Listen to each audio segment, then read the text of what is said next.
My name's MIA, I'm 34 years old, and last month my mother-in-law handed me a birthday gift I'll never forget. Inside wasn't jewelry or perfume, it was divorce papers. Signed. Ready. As if my entire marriage was nothing but her game. That moment shattered me, but it also lit a fire she never saw coming.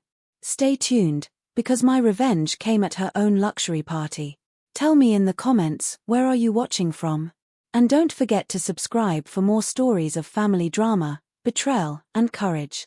The box sat in my lap like any other present: shiny wrapping paper, neat ribbon, and a small card that read, "To MIA, with love."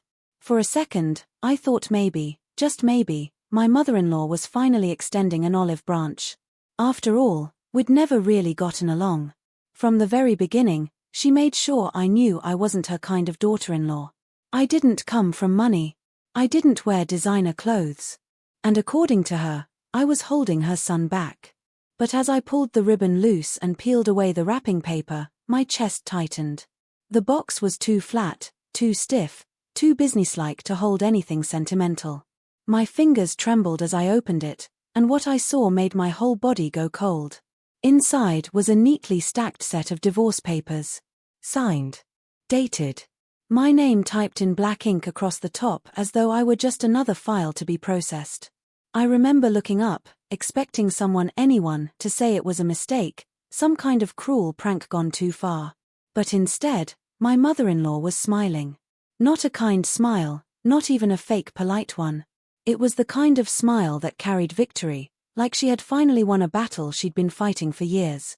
My husband, Daniel, stood behind her. He didn't reach for my hand. He didn't shake his head in protest.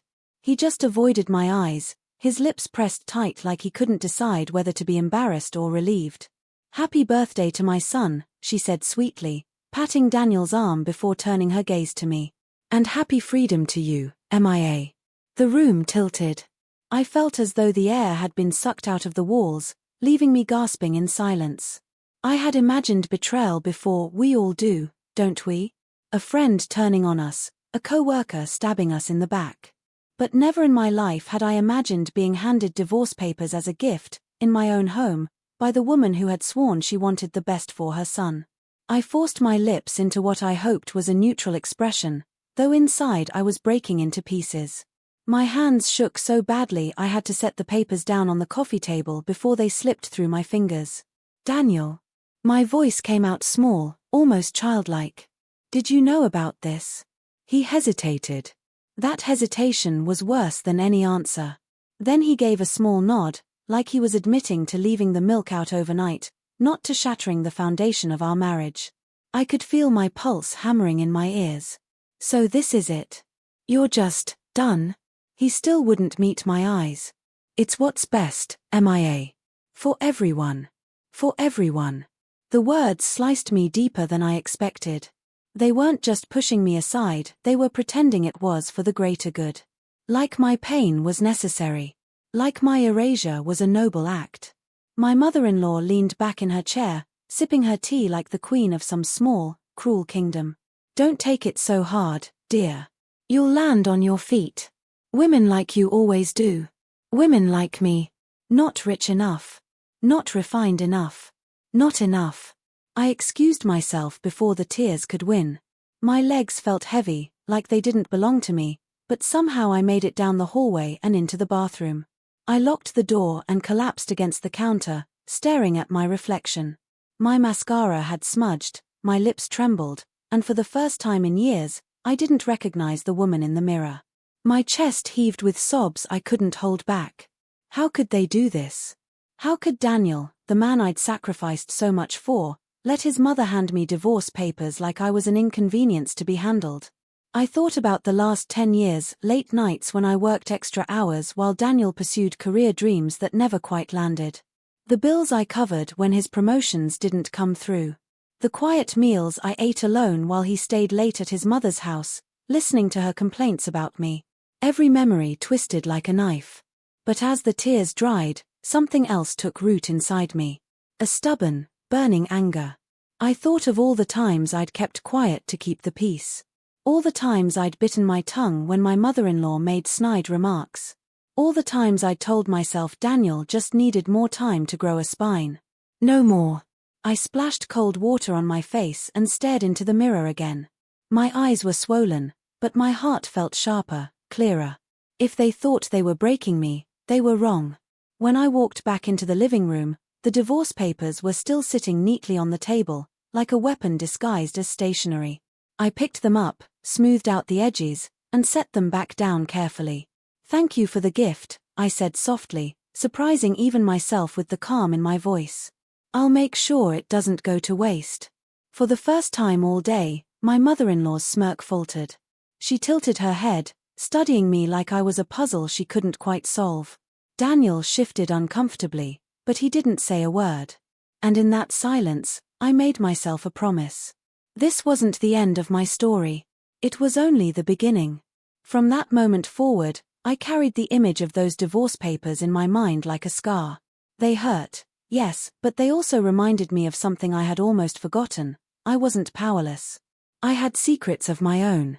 Savings I had tucked away from years of side jobs. Skills I had built quietly while Daniel and his mother dismissed me as nothing more than a housewife. Connections I had formed in places they never cared to look. As I sat there, sipping tea I couldn't taste, pretending to play the role of the obedient wife, my plan began to take shape. Slowly. Carefully. Like a seed being planted in rich soil. If they wanted me out, I would go. But I wouldn't leave quietly. I would leave in a way they never expected. And the stage for that revelation? My husband's upcoming luxury birthday party, the event his mother had been bragging about for weeks. The place where they planned to show off their perfect family image. That night, as I lay awake staring at the ceiling, I whispered to myself, "You wanted me gone? Fine. But when I walk out, I'll make sure everyone knows exactly who you really are." That night, sleep never came. I lay flat on my back, staring at the dark ceiling, listening to Daniel's even breathing beside me. The silence between us was louder than any fight could have been. It was thick, suffocating, filled with words left unsaid and truths he didn't have the courage to speak aloud. Every now and then, I shifted, hoping he might stir, turn toward me, say something. But he didn't. He stayed perfectly still, like a man who had already made peace with his decision. By morning, my eyes were heavy and my head pounded from holding back tears. I got up quietly, careful not to wake him, and stepped into the kitchen. The house felt colder than usual, even though the thermostat hadn't changed. The silence followed me there too, clinging to my skin like damp air. I stood at the counter, staring at the coffee maker as it sputtered and hissed, filling the carafe. Normally, Daniel would wander in, scrolling through his phone, mumbling something about the news or the weather. That morning, he stayed upstairs. When I finally placed his mug on the table out of habit, I caught myself. Why was I still making his coffee? Why was I still moving through the motions of a marriage that no longer existed? With a sharp inhale, I poured it down the sink, the dark liquid swirling into nothingness. It was a small act, barely noticeable, but it felt like a declaration to myself. I would no longer play my part in this quiet charade. Later that day, I needed to get out of the house. The walls felt too close, every corner whispering reminders of the life I had given to Daniel. I grabbed my keys and drove to the grocery store, hoping the mundane task might ease the tightness in my chest. Inside, the store buzzed with the usual sounds, carts rolling, children whining for candy, clerks calling out greetings. But even there, I couldn't escape the weight pressing on me. Near the bakery aisle, I overheard two women chatting about the upcoming party Daniel's mother had been bragging about for weeks. "It's supposed to be the biggest one yet," one said, adjusting her sunglasses on top of her head. They rented out the entire ballroom at the hotel downtown. "Can you imagine?" Her friend laughed softly. "Of course. She lives for this. Every year she tries to outdo herself." I heard she even hired a jazz band this time. Their voices faded as they moved down the aisle, but the words stuck to me. The party. The place where my mother-in-law would showcase her perfect family image. Where I was supposed to stand by Daniel's side like a trophy wife, smiling through gritted teeth. I gripped the handle of my cart tighter. If only they knew the truth, that the family image was already cracked beyond repair.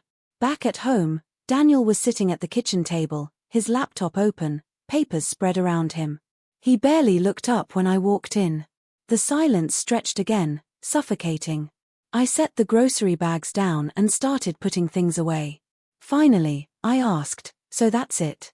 We just go on pretending until your mother's party?" He flinched, his pen pausing mid-scribble. For a moment, I thought he might finally speak his heart.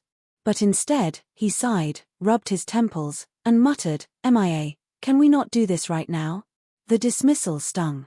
My throat burned with words I wanted to hurl at him, but I swallowed them. What was the point? He wasn't listening.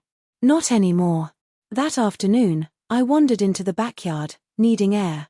The garden we had planted years ago still bloomed, though unevenly, because Daniel rarely remembered to water his share of it.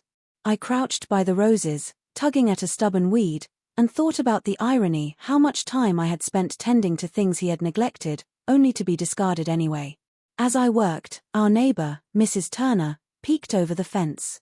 She was in her 70s, always out with her wide-brimmed hat and gardening gloves, cheerful as sunshine. "MIA, dear, you look tired," she said gently. I forced a smile.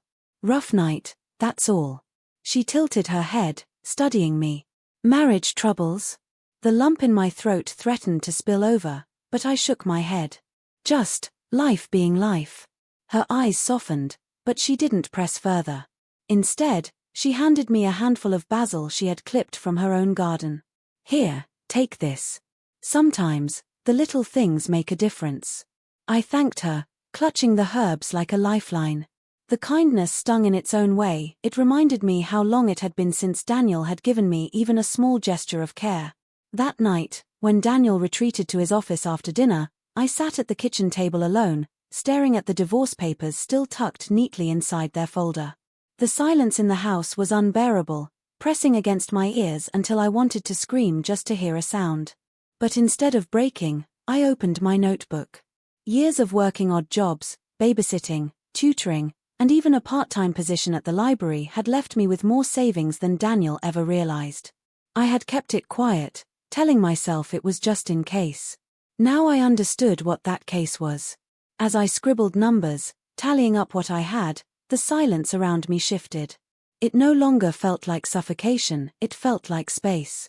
Space to think, to plan, to imagine a life without Daniel and his mother's shadow looming over me.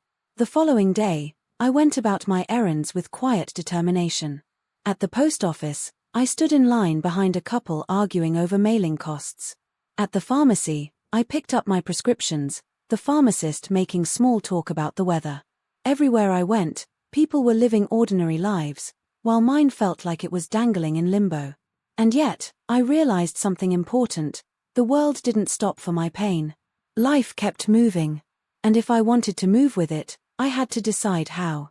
That evening, as Daniel scrolled through his phone on the couch, I sat across from him, studying the man I once thought I knew. His hair was thinning at the temples, his jaw set tight as he scrolled, detached. Once, I had loved him enough to overlook his flaws, to believe we were building a future together. Now, all I saw was a man too weak to stand up for me, too comfortable letting his mother dictate his life. The silence stretched again, unbearable. Finally, I stood, my voice steadier than I expected. "Daniel, you don't have to worry. I'll handle myself."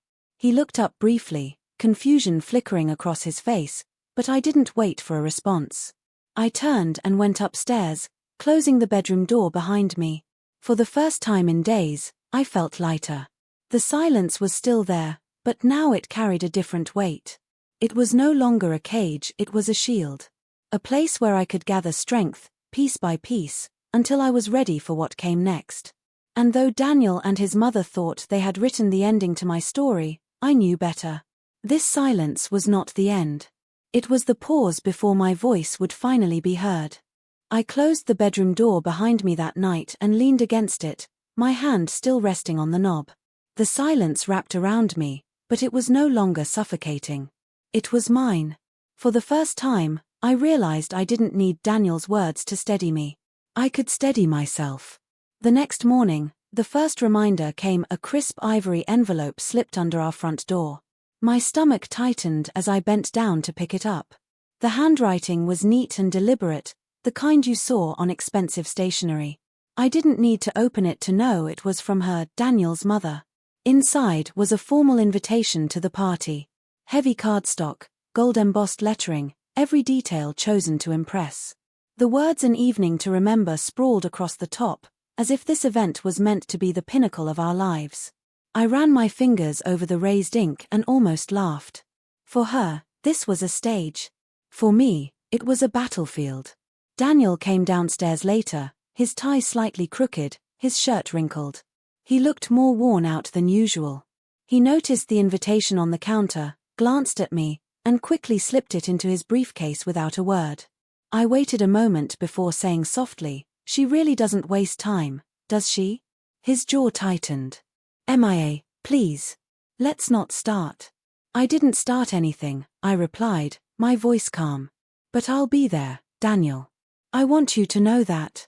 He looked at me then, surprised, maybe even unsettled. He had expected me to avoid it, to spare myself the humiliation. But something in his eyes flickered relief, perhaps, mixed with unease. He didn't argue. He just nodded once and left for work. The days that followed were a blur of quiet preparations. Not the kind his mother would flaunt: floral arrangements, guest lists, champagne deliveries, but my own small, personal rituals. I started with my closet. I had plenty of dresses, gifts from Daniel over the years, each carefully chosen by his mother more than by him. Sequins, bright silks, fabrics that screamed "look at me" but never felt like me. I pushed them aside and instead pulled out an old dress I had bought for myself years ago, before the weight of this family had pressed down on me. It was simple, midnight blue, with a neckline that framed my shoulders softly. It wasn't flashy, but it was mine. I tried it on in front of the mirror. The fabric hugged me in a way that felt comfortable, not constricting. For the first time in a long while, I saw myself, not Daniel's wife, not his mother's puppet, just me. Still, doubt lingered. Could I walk into that ballroom, surrounded by their whispers and stares, and keep my head high? I needed more than a dress. I needed resolve. That afternoon, I stopped by the small beauty salon a few blocks away. The bell above the door jingled as I stepped in, greeted by the familiar scent of hairspray and lavender lotion. Rosa, the owner, smiled warmly when she saw me. "MIA. It's been a while," she said, gesturing for me to sit. I hesitated before sinking into the chair. "I have an event to attend. Something important." She studied me through the mirror, her eyes kind but sharp. "You want to feel like yourself again." I swallowed hard and nodded. "Yes. Exactly." She didn't ask for details. She simply went to work, trimming, styling, softening the tired edges of my face with subtle touches. As she worked, we talked about simple things: the weather, her grandchildren, a new bakery that had opened nearby. Ordinary conversations, yet they anchored me. By the time I left, I didn't just look refreshed, I felt it. On my way home, I passed a small jewelry shop tucked between a cafe and a bookstore. Something in the window caught my eye: a silver bracelet with a single, small charm shaped like a feather. It wasn't extravagant, not the kind of jewelry Daniel's mother would approve of, but it spoke to me. Light, free, untethered. Without overthinking, I walked inside and bought it. As the clerk wrapped it carefully, I felt a strange sense of peace. This wasn't about appearances anymore. It was about stepping into that room carrying something of my own. Back at the house, Daniel noticed the bag in my hand but said nothing. He hovered at the edge of conversation all evening, as though he wanted to ask what I was planning, but the words never came. The night before the party, I stood at my window, looking out at the quiet street. Mrs. Turner's porch light was on, a soft glow against the dark. She was out watering her plants, even at that hour. I stepped outside and waved. She walked over, setting down her watering can. "Big day tomorrow?" she asked gently. I smiled faintly. "You could say that." She patted my arm. "Just remember, dear, people only have the power you give them. Walk in with your head high, and they'll see it." Her words settled into me like a balm. I thanked her, and as I went back inside, I knew she was right. The morning of the party arrived crisp and clear, the kind of day that almost mocked the heaviness in my chest. I laid out the midnight blue dress on the bed, set the bracelet beside it, and sat for a long time, just staring. Daniel knocked lightly before entering. He adjusted his cufflinks nervously. "Are you ready for tonight?" I looked at him, meeting his eyes for the first time in days. "I'm ready," I said simply. He nodded, but the silence that followed was different now. Not suffocating. Not heavy. Just space between two people who were no longer on the same side. As the afternoon stretched on, I went through each preparation deliberately. Makeup, light but steady. Hair, styled the way Rosa had shown me. The bracelet clasped around my wrist with trembling fingers. Every step felt like laying armor piece by piece, not to hide who I was, but to protect it. When the car arrived to take us to the hotel, I caught my reflection in the hallway mirror one last time. My heart pounded, but my shoulders were squared. This wasn't about Daniel anymore. It wasn't about his mother. It was about me. And as I stepped into the car, I whispered to myself, I am not afraid. The car rolled to a stop in front of the Grand Hotel. Through the tinted glass, I saw the glow of chandeliers spilling onto the sidewalk, guests already gathering at the entrance. Men in dark suits, women in sparkling gowns, laughter carried by the cool night air. The valet opened my door, and for a second, my breath caught. This was it, the stage she had built, the one I was about to step onto. I smoothed the skirt of my midnight blue dress and tightened the clasp of my silver bracelet. My heels clicked against the stone as I walked up the steps beside Daniel. He offered his arm, more for appearances than affection, and I took it, knowing eyes were already on us. Inside, the lobby glowed with gold and ivory. A string quartet played softly in the corner, their music barely rising above the hum of chatter. Perfume, champagne, and polished wood mingled in the air. Guests smiled politely as we passed, though I caught the flicker of whispers trailing behind. "She's here," one voice hissed quietly. "After everything?" "Poor thing," another murmured, not sounding the least bit sorry. I kept my head high, my chin steady. Let them whisper. Tonight, I wasn't here to hide.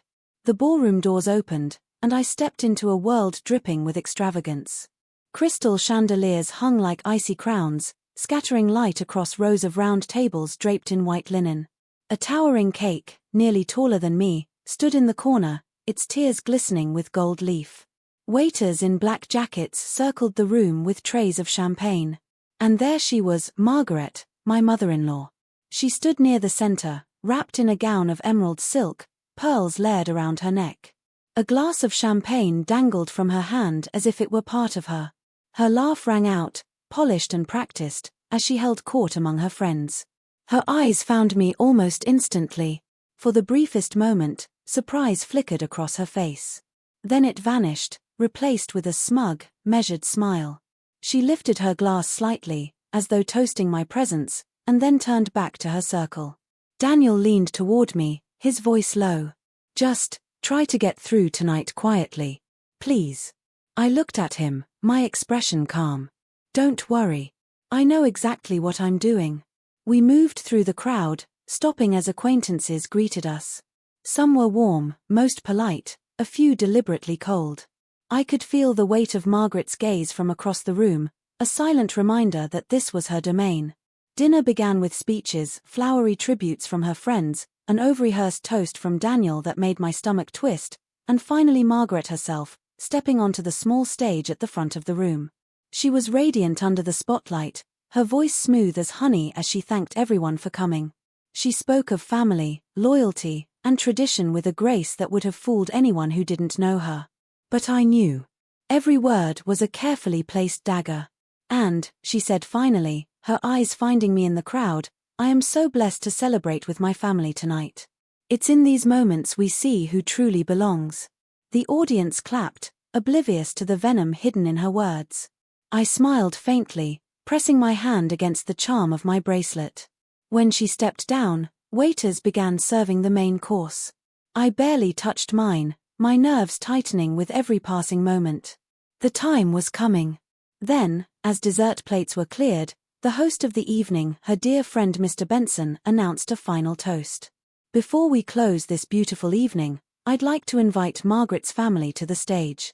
After all, what's a celebration without them? Applause filled the room. Daniel looked at me, uncertainty flashing in his eyes. Margaret's smile widened. I rose slowly, my chair scraping against the floor. My heart pounded, but my steps were steady as I walked toward the stage. The spotlight was warm against my skin as I took the microphone. "Good evening," I began, my voice firm though my hands trembled slightly. "I'm MIA. Most of you know me as Daniel's wife. Tonight, I want to share something not about me, but about the truth of what family really means." The room hushed.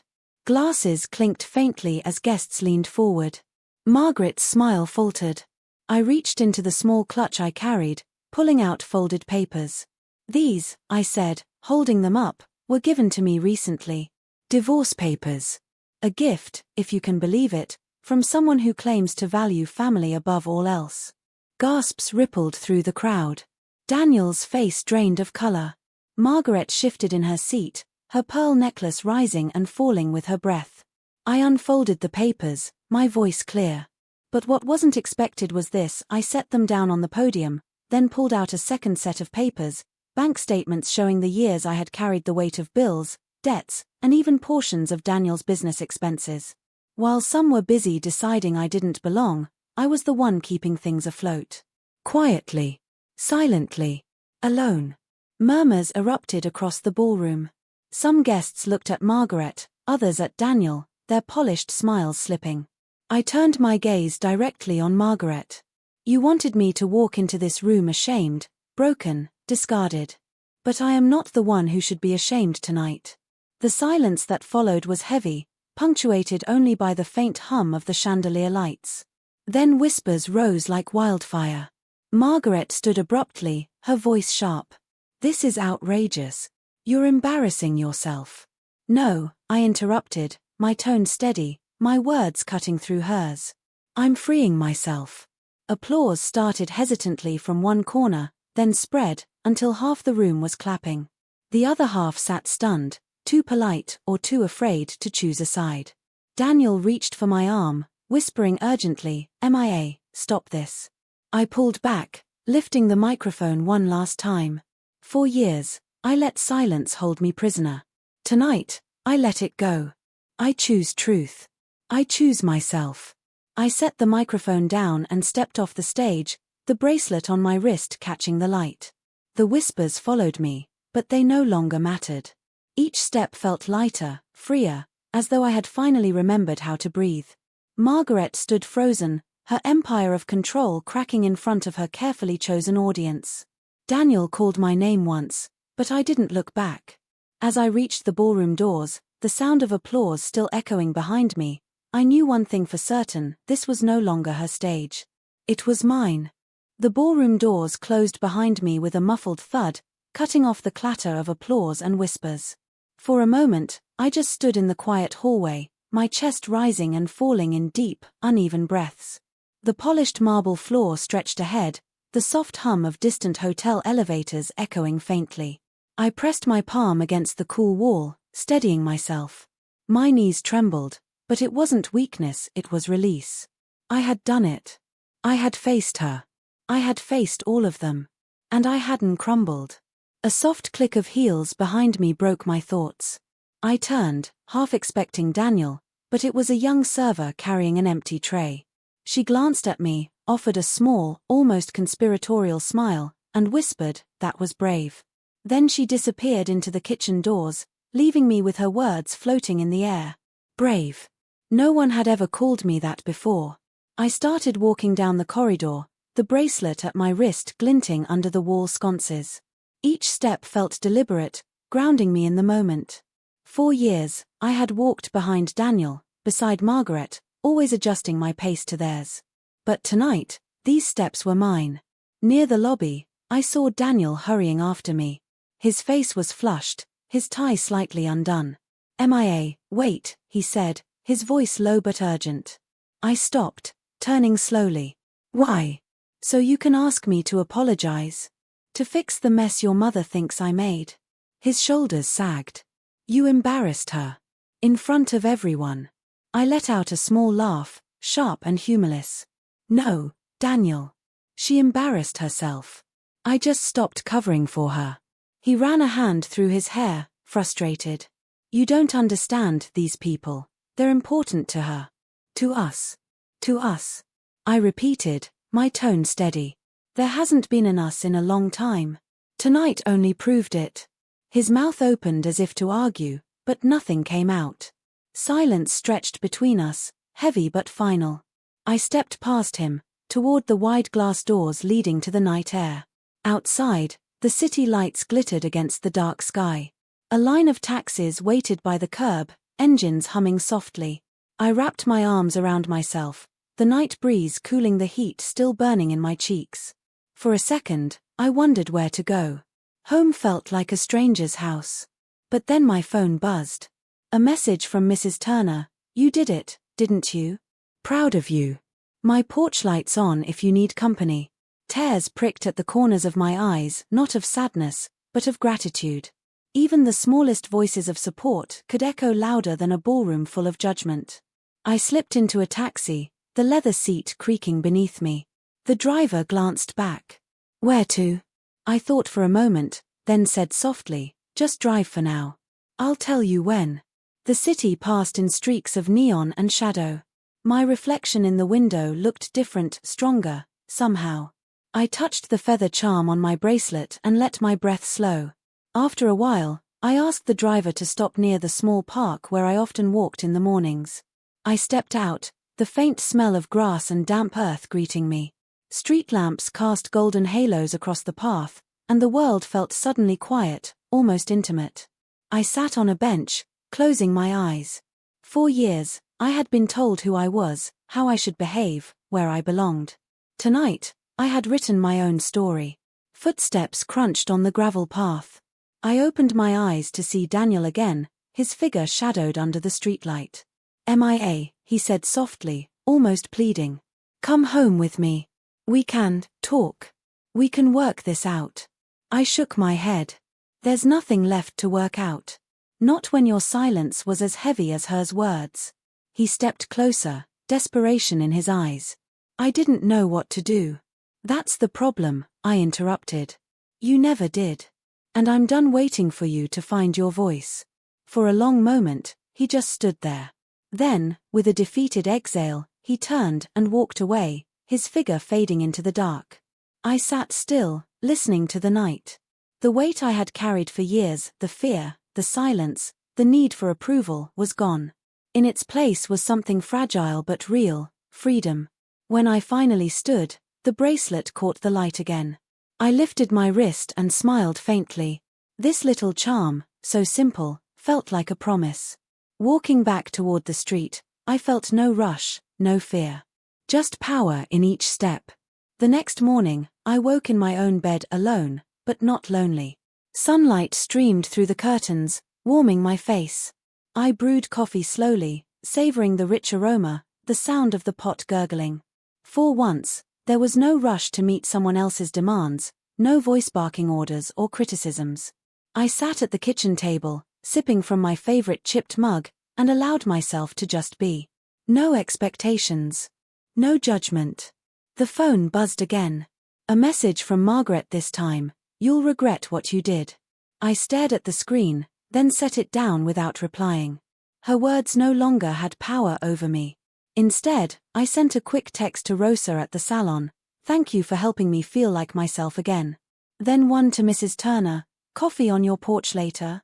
Their kindness reminded me that family wasn't always about blood or marriage. Sometimes it was about the people who saw you when you felt invisible, who spoke encouragement when others tried to silence you. As the day unfolded, I felt lighter, freer. I took a walk through the park, the crisp air filling my lungs. I noticed things I hadn't in years, the laughter of children on the swings, the way sunlight danced across the water, the simple rhythm of life carrying on. For once, I wasn't walking behind anyone. I wasn't waiting for permission. I was walking forward, in power, in truth, and in peace. And deep down, I knew this was just the beginning.